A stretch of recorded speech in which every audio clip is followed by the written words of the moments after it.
joining us tonight, of course, our beloved City Mayor, the Honorable Junard Ahongson.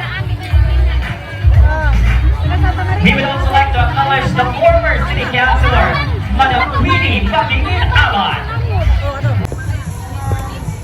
Good evening, ladies and gentlemen!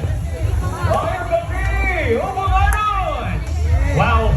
Once again, ladies and gentlemen, maayong gabi of welcome to the ninth night or day of Kadaugan Food Festival right here at the historic Liberty Shrine. That's right, Kalawik.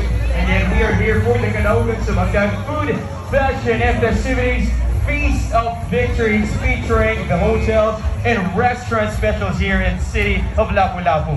But before that, ladies and gentlemen, ato sang acknowledge, of course, the very supportive